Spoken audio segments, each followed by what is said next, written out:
우리가 드리는 이 예배의 중심에는 바로 우리의 하나님이 계십니다. 여러분, 우리가 예배하는 그 하나님이 그렇다면 여러분의 삶에서 어떤 분이십니까? 누구십니까? 여러분, 하나님이 우리의 삶 가운데 다른 어떤 존재가 아닌 바로 하나님이시기를 원하십니다. 다시 말씀드립니다. 하나님은요, 우리의 삶 가운데 하나님이시기를 원하십니다.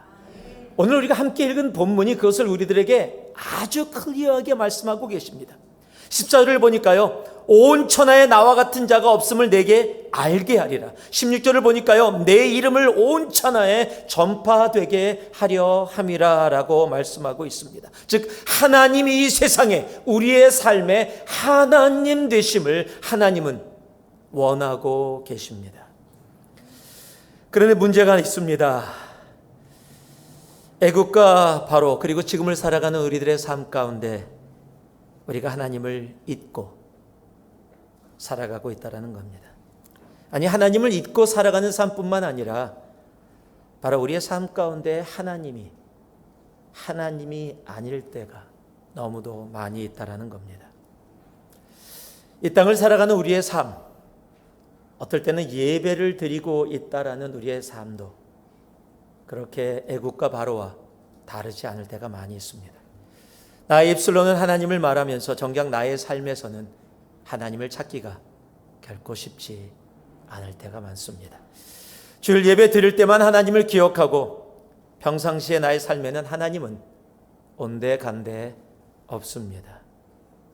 아니, 오히려 내가 내 삶의 하나님 되어져서 하나님이 아니라 내가 내 삶의 하나님 되어져서 살아갈 때가 더 많습니다. 그럼에도 불구하고 우리 하나님은 우리를 너무도 사랑하셔서 재앙을 통해서도 하나님의 그 마음을 우리들의 마음속에 전하기를 원하십니다. 하나님은요, 재앙 가운데서도 하나님이 가장 소망하시는 것이 있습니다. 바로 회복입니다. 우리의 삶 가운데 하나님이 하나님 되어지는 바로 그 회복을 하나님은 원하고 계십니다.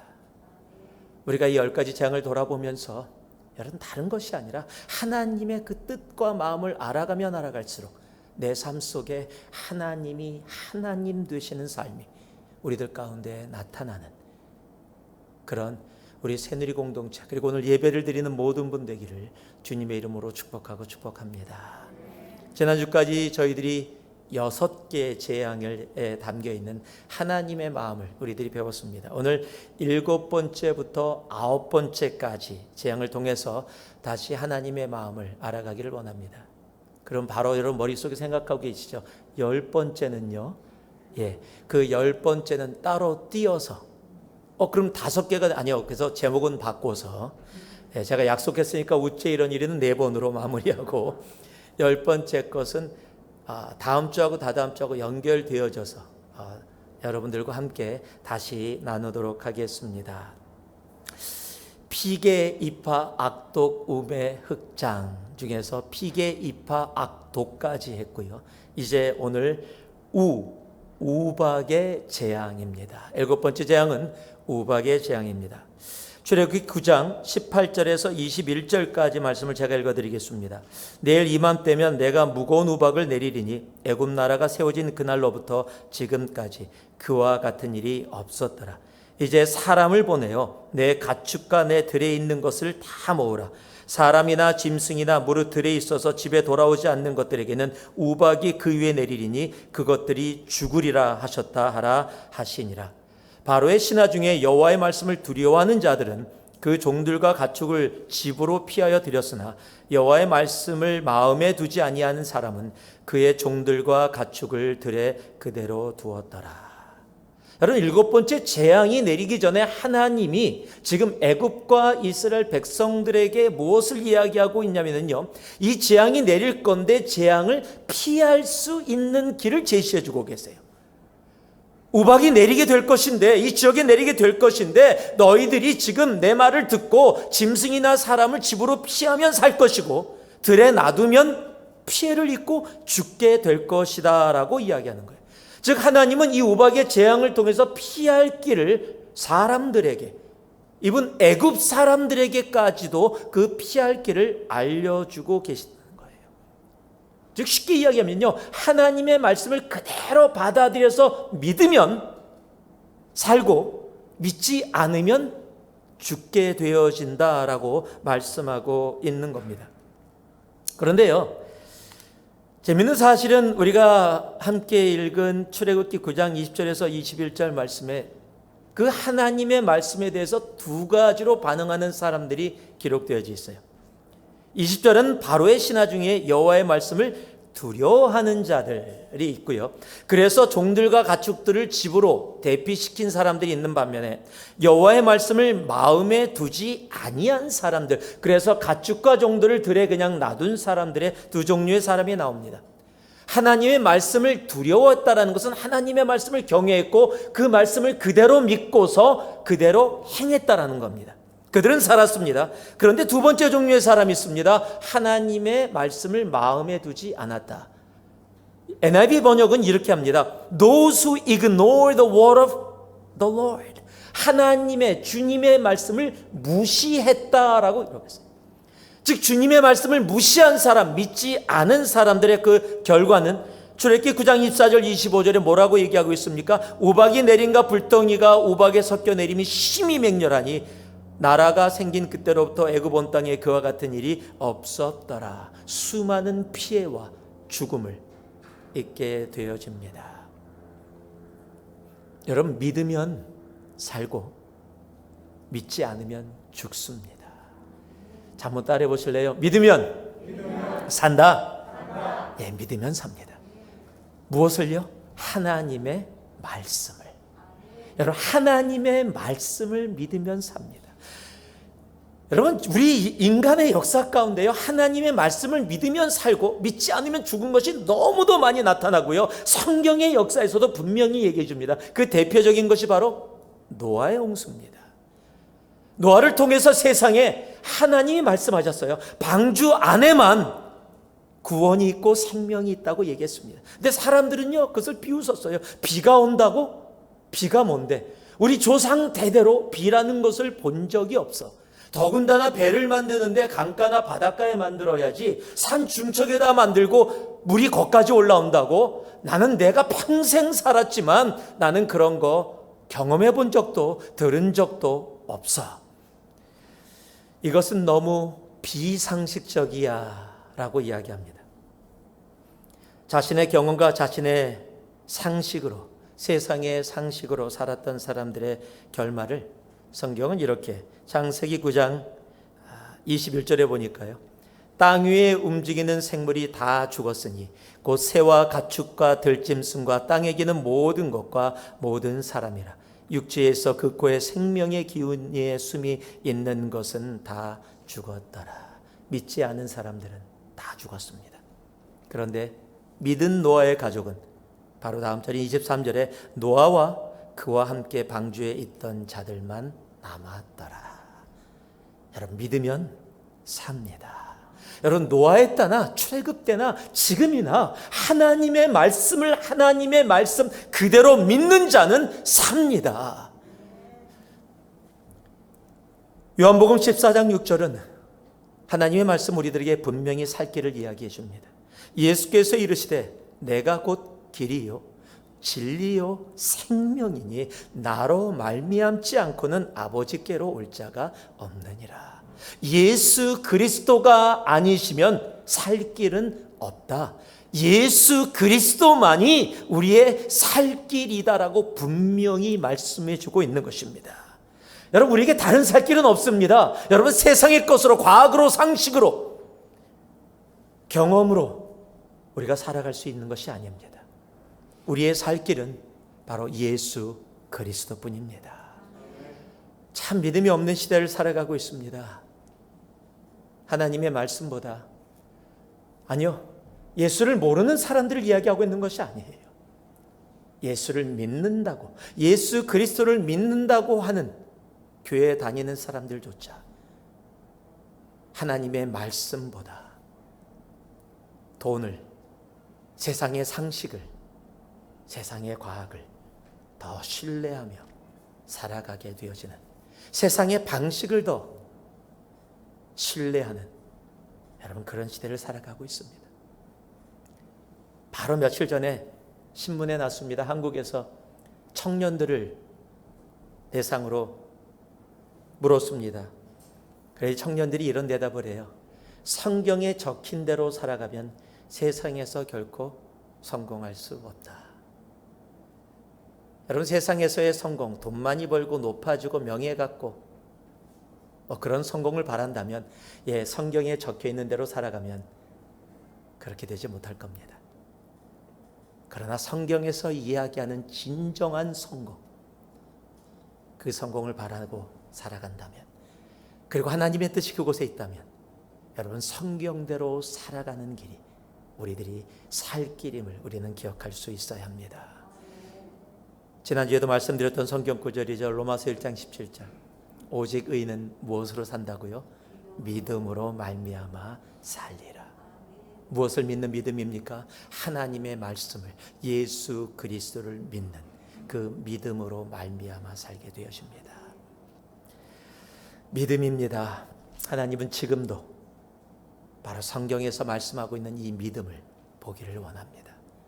하나님의 말씀을 경외해서 그 말씀을 마음에 두는 자를, 믿음이 있는 자를 하나님은 지금도 찾고 바라고 계십니다. 오늘 예배를 드리는 우리가 그 믿음의 사람이 되기를 주님의 이름으로 축복합니다. 8번째 재앙이 피게이파, 악독, 우, 매입니다. 메뚜기입니다. 메뚜기의 재앙, 출애굽기 10장 8절에서 11절의 말씀을 통해서 메뚜기의 재앙을 통해 우리에게 주시는 하나님의 마음을 알아가기를 원합니다. 모세와 아론을 바로에게로 다시 데려오니 바로가 그들에게 이르되 가서 너희의 하나님 여호와를 섬기라. 갈 자가 누구냐? 모세가 이르되 우리가 여호와 앞에 절기를 지킬 것인즉 우리가 남녀노소와 양과 소를 데리고 가겠나이다. 바로가 그들에게 이르되 내가 너희와 너희의 어린아이를 보내면 여호와가 너희와 함께함과 같으니라. 보라, 그것이 너희에게 나쁜 것이니라. 그렇게 하지 말고 너희 장정만 가서 여호와를 섬기라. 이것이 너희가 구하는 바니라. 이에 그들이 바로 앞에서 쫓겨나니라. 지금 이 메뚜기의 재앙이 이루어지기 전에, 우박의 재앙이 이루어지고 메뚜기 재앙이 이루어지기 전에 지금 바로가 모세와 아론을 부르게 되어집니다. 그리고 바로의 신하들이 그것 때문에 겁을 먹게 되어집니다. 이제 우박의 재앙이 이루어져서 엄청난 피해와 사람들이, 짐승들이 죽어나갔는데 이제 메뚜기의 재앙이 이루어지면 그들은 압니다. 메뚜기의 재앙이 얼마나 큰 피해를 애굽 땅에 가져오게 될 것을. 그래서 바로의 신하들이 두려움에 사로잡히게 되어져요. 그래서 떠난 아론과 모세를 바로를 설득해서 다시 데려오게 합니다. 그 데려온 아론과 그 모세에게 바로가 이야기하는 것이 오늘 본문의 말씀입니다. 이 뭐라고 이야기하냐면요, 처음에 우리가 듣고 싶었던 이야기를 합니다. 가라, 너의 하나님을 예배하라. 그런데 세상은요, 꼭 그 다음에 이야기하는 걸 잘 들어야 돼요. 그것만 듣고 멈추면은요, 세상에 속기 딱 쉽습니다. 그런데 그 다음에 질문을 하는데 누가 가서 예배할 건데? 라고 묻습니다. 가라, 가서 예배하라 그래 놓고 누가 갈 건데? 라고 이야기를 해요. 그래서 모세가 대답을 합니다. 남녀노소와 모든 짐승들이 함께 광야로 나갈 것입니다 라고 이야기합니다. 그랬더니 바로가 뭐라고 얘기해요? 이 나쁜 놈들. 뭐냐, 내가 가라 그랬다면 나도 내 사정도 생각해 줘야지. 야, 그건 아니잖아. 이 나쁜 놈들. 그러지 말고 남자들만 가서 섬겨라. 여러분, 7번의 재앙이 이루어졌어요. 그런데 아직 이스라엘 백성들을 내보내지 않고 있습니다. 그런데 이제 남자들만이라도 가서 처음으로 애굽을 벗어나서 광야에 가서 예배하라라는 말이 나왔어요. 여러분, 이것에 속으면 안 돼요. 여러분, 예수님을 믿으면서 사탄과 세상은 이런 꾀을 우리들에게 던질 때가 굉장히 많습니다. 예수님을 믿고 애굽이라는 세상을 나는 떠났는데 세상의 타협에 유혹에 빠져서 가족들을 세상에 남겨두고 나만 광야로 나갈 때가 있습니다. 쉽게 얘기하면 나는 광야에, 가족들은 애굽에. 여러분, 이런 모습이 되면요, 나는 떠나도 결코 떠난 것이 아니게 되어지는 겁니다. 사탄은 어떻게 우리들에게 유혹하고 타협안을 제시하는 줄 아세요? 믿으려면 너나 믿어라. 내 믿음을 다른 사람에게 강요하지 마라. 가정의 평화를 위해서는 다른 종교를 믿는 가족들에게나 종교 없는 가족들에게 복음을 전하지 마라. 아직 어린아이에게 왜 종교를 강요하느냐? 나중에 커서 스스로 판단하고 믿을 때까지 그냥 내버려둬라. 그래, 너는 그리스도인이 돼도 좋다. 그렇지만 가족이나 자녀들을 졸라대지 마라. 그들은 지금의 이 상황을 이해하기가 너무 어리고 어렵다. 그들이 알아서 하게 하라. 너무 푸시하면 오히려 역효과 날지도 모른다. 여러분, 이런 것으로 나 자신을 타협할 때가 많지 않습니까?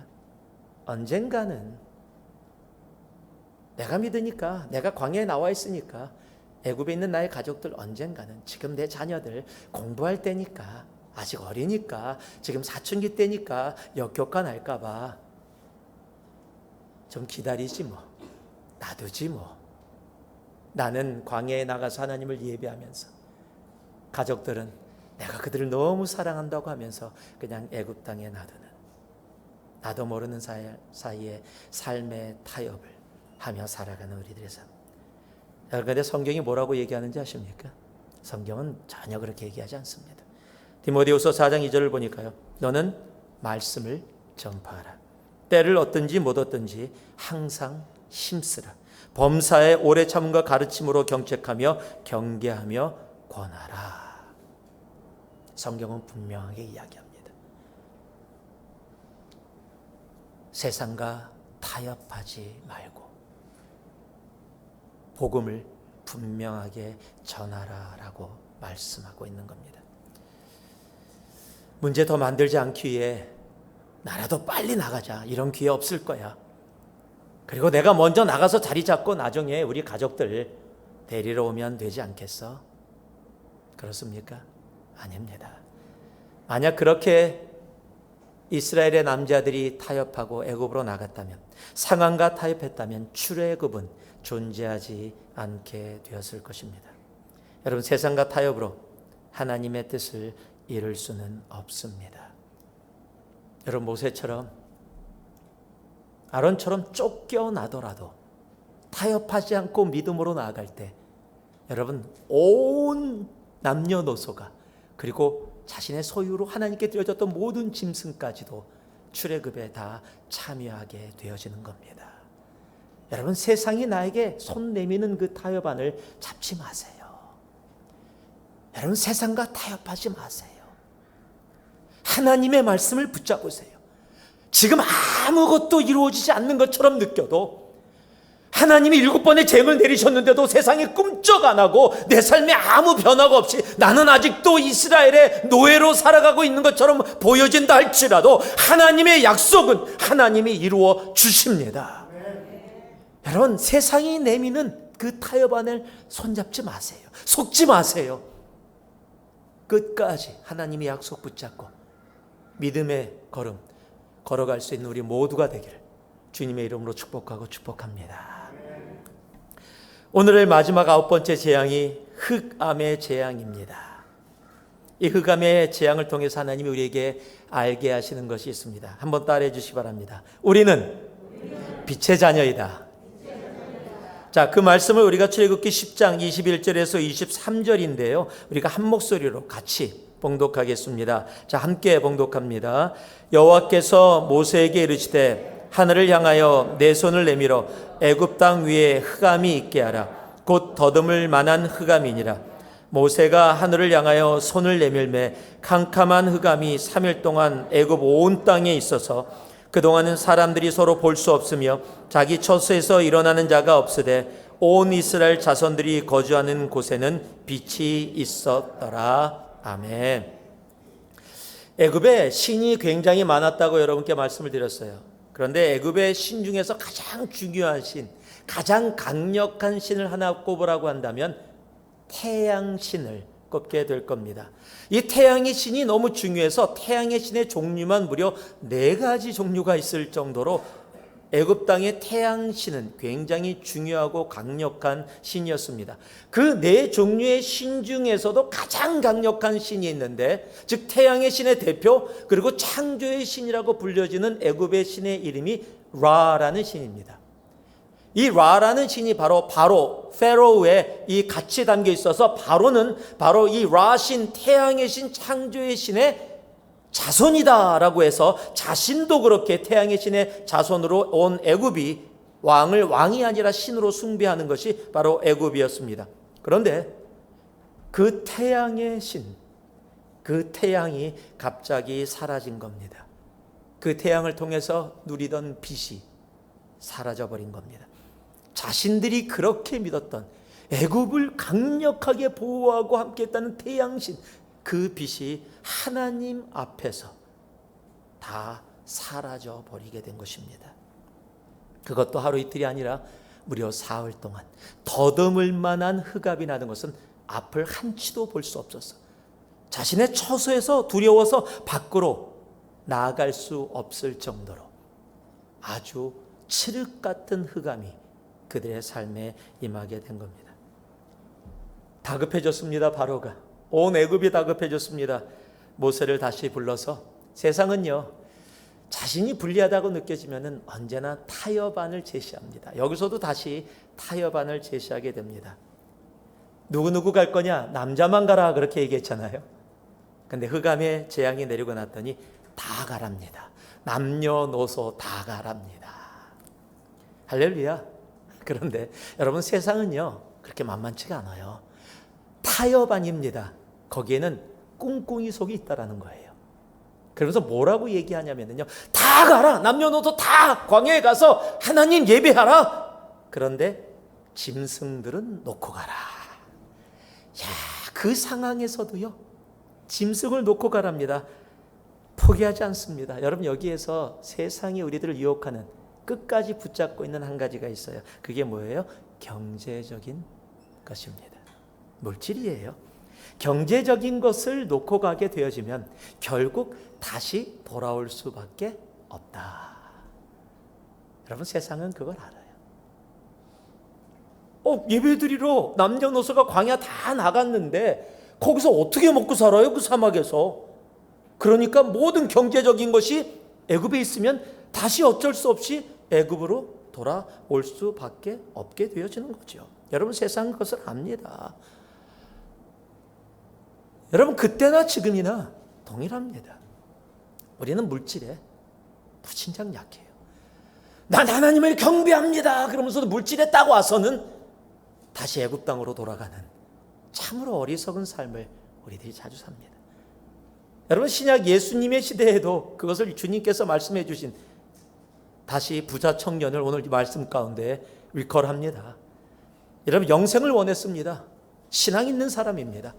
자신의 삶 평생 율법을 지키면서 하나님께 경배하는 삶을 살기로 결정했고 그렇게 살았다라고 고백한 사람이에요. 그런데 그가 근심하며 물러가게 됩니다. 그 이유를 성경은 뭐라고요? 물질, 재물이 많음으로 라고 분명히 이야기합니다.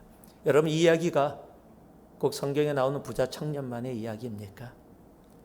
지금을 살아가는 우리도 하나님을 경배합니다, 예배합니다라고 하면서도 물질에 와서는 세상과 쉽게 타협하고 세상의 밸류와 별로 다르지 않게 살아가고 있는 우리들의 모습을 우리들은 너무도 많이 봅니다. 여러분, 근데 모세가 타협하지 않았어요. 까지 물질 내놓고 갔다가 다시 돌아오게 될 거. 백성들이 여러분 물만 없어도, 먹을 것만 없어도 바로 원망하면서 애굽 했었는데 오죽하겠어요. 여러분, 그래서 이스라엘 온 백성들을 하나님의 나라로 이끌기 위해서 모세는 타협하지 않습니다. 근데 타협하지 않는 이유가 물질이 자신들에게 먹고 사는 것만으로 필요해서가 아니에요. 오늘 말씀을 보니까 출애굽 10장 26절에 이렇게 기록하고 있습니다. 우리의 가축도 우리와 함께 가고 한 마리도 남길 수 없다. 이는 우리가 그 중에서 가져다가 우리 하나님 여호와를 섬길 것임이요. 또 우리가 거기에 이르기까지는 어떤 곳으로 여호와를 섬길지 알지 못함이니라. 여러분, 지금 모세가 타협하지 않게 된 이유가 뭐예요? 물질의 문제가 아니에요. 예배의 문제입니다. 여러분, 모세가 타협하지 않았던 것은요, 물질을 먹고 사는 물질로 본 것이 아니라 분명히 먹고 살게 합니다. 그 물질이 그렇게 쓰임 받습니다. 그러나 모세가 타협하지 않은 이유는 그 물질이 어디로? 예배의 문제, 하나님께 드려진 하나님의 것이라는 예배의 문제에 담겨 있었기 때문입니다. 여러분, 우리가 물질을, 세상이 유혹하는 타협 안의 물질을 이길 수 있는 이유는요, 이 물질이 나로 먹게 살고 하는 것은 분명하지만 이 물질을 주신 이유도 바로 하나님을 경배하고 예배하는 일에 쓰임받게 하기 위해서 우리에게 그 물질을, 경제적인 것을 허락해 주셨다는 것을 온전히 알게 될 때입니다. 여러분, 세상의 타협에 속지 않는 우리가 됐으면 좋겠습니다.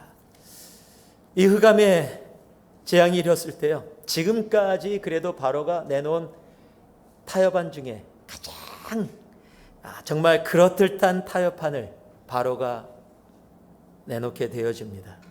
왜일까요? 왜 그렇게 됐을까요? 바로 다름을 보았기 때문입니다.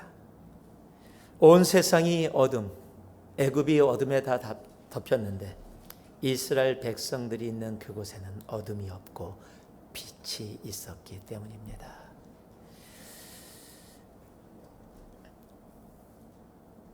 우리가 읽었던 말씀이죠. 10장 23절. 온 이스라엘 자손들이 거주하는 곳에는 빛이 있었더라. 자신들이 그렇게 믿었던 태양신, 그 태양신의 빛이 사라져 온 애굽이 자신의 삶이 흑암에 덮였는데 자신들이 노예라고 생각했던 이스라엘 백성들이 있는 곳에만 비춰지는 빛. 대체 저 빛은 무엇일까? 우리 태양신의 빛은 다 사라져 버렸는데 왜 이스라엘 백성들 저들에게만 비춰지는 저 빛은 무엇일까? 왜 그런 타협안을 내놨어요? 바로 그 다름을 그들이 보았기 때문입니다. 여러분, 지금도 마찬가지여야 합니다. 흑암이 세상을 덮는다고 할지라도 예수를 믿는 자녀들이, 백성들이 있는 곳에는 하나님의 빛이 있어야 합니다. 왜냐하면 성경 우리들에게 분명히 말씀하고 있기 때문에 그래요. 마태복음 5장은 뭐라고요? 너희는 세상의 무엇이라고요? 빛이라.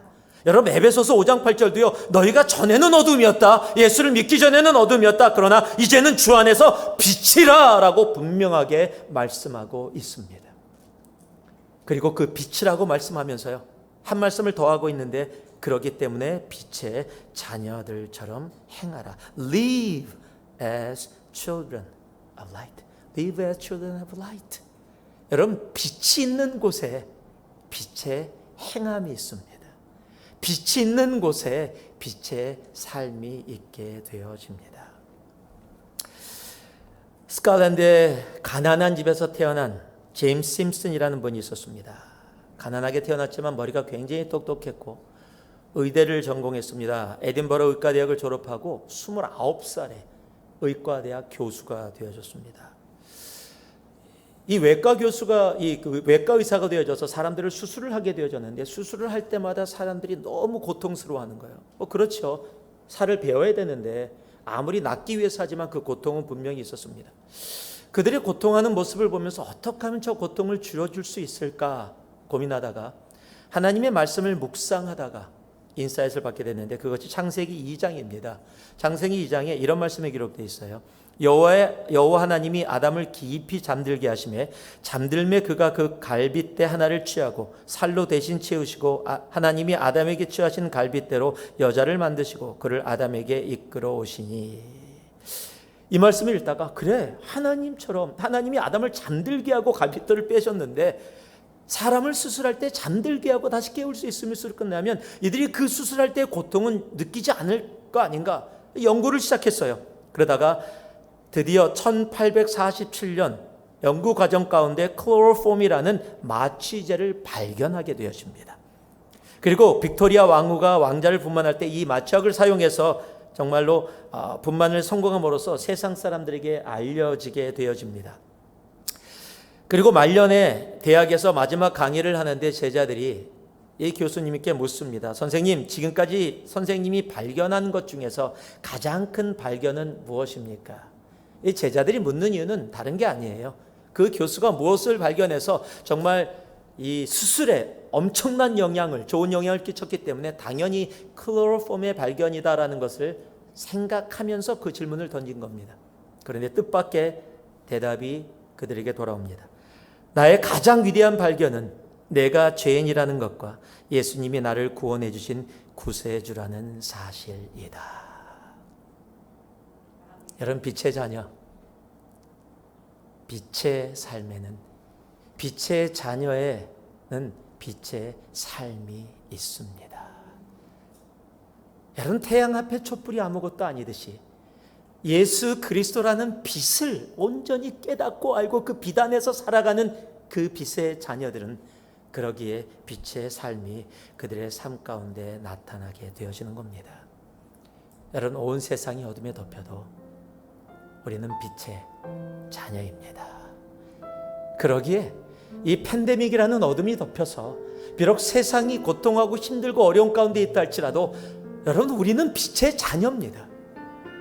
애굽이 흑암에 덮였어도 이스라엘 백성들이 있는 곳에 빛이 있었기에 애굽이 두려워 떨며 그 노예된 이스라엘 백성들 앞에 나와서 타협안을 제시하면서 우리를 살려달라고 이야기하듯이 여러분, 세상이 흑암이 덮인다고 할지라도 우리가 빛의 자녀로 서 있는 이상 세상은 그 빛을 보게 됩니다.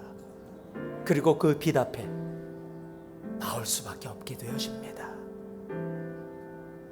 여러분, 빛이라고 입으로 얘기하는 우리들이 아니라 빛의 자녀된 우리들에게 빛의 삶이 있기를 소망합니다.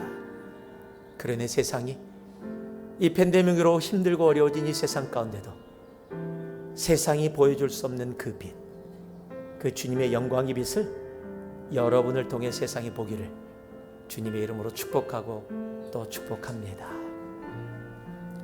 오늘 10가지 재앙 중에 9가지 재앙을 나눴습니다. 제가 그것을 한번 잠깐 간단하게만 한번 복습해 보겠습니다. 첫 번째, 피해 재앙을 통해서 우리에게 삶의 근원이 하나님이심을 분명히 알게 하셨습니다. 생명의 주관자가 하나님이심을. 개구리의 재앙을 통해서 세상의 풍요함이 진정한 풍요함이 아니라 진정한 풍요함은 예수 그리스도 안에, 측량 못할 풍요함은 예수 그리스도 안에만 있음을 우리로 말씀해 주셨습니다. 세 번째, 이의 재앙을 통해서 모든 것이 변하는 세상에서 변치 않는 하나님만이 우리의 믿음의 대상임을 말씀하셨고요. 파리의 재앙을 통해 하나님은 하나님의 백성을 구별하심을 통해서 우리가 이 세상에서 구별받은 성도로 살아가야 함을 우리에게 말씀해 주셨습니다. 가축 돌림병의 재앙을 통해서 먹고 사는 것이 다 하나님의 은혜임을 알게 하셨고요. 악성 종기의 재앙을 통해서 하나님은 심은 대로 거두게 하시는 하나님이심을 알게 하셨습니다. 그리고 오늘 우박의 재앙을 통해서 믿으면 산다, 하나님의 말씀을 믿으면 산다라는 진리를, 메뚜기의 재앙을 통해서 세상과 타협하지 말고 하나님의 약속을 붙잡고 믿음의 길을 가라 말씀하셨고요. 이제 9번째, 흑암의 재앙을 통해서 우리는 빛 대신 하나님의 자녀이고 그러나 우리의 삶 속에서는 빛의 삶이 있음을 우리로 분명하게 말씀해 주셨습니다. 이제 이 말씀을 마무리하면서 정말 하나님의 마음을 깨달아 우리의 삶 가운데 하나님이 하나님 되시는 정말 진정한 그 삶이 우리들 가운데 있기를 진심으로 소망합니다. 하나님이 이 한 주도 우리의 삶 가운데 하나님으로 온전히 거하시고 행하시고 살아계심이 여러분의 삶에 있기를 예수 그리스도의 이름으로 축복하고 또 축복합니다. 기도하겠습니다. 사랑의 아버지 하나님, 감사드립니다. 10가지 재앙 중 9가지 재앙을 통해, 그러나 그 속에 담겨있는 하나님이 하나님 되심을 위한 아버지의 우리를 향한 사랑의 마음을 우리들이 배웠습니다. 그저 머리에 담고 있는 우리 되지 말게 하시고, 듣고 배운 것, 주님의 자녀답게 삶 가운데 살아갈 수 있는 삶의 열매를 맺는 우리들 온전히 되게 하여 주옵소서. 예수님 이름으로 기도합니다. 아멘.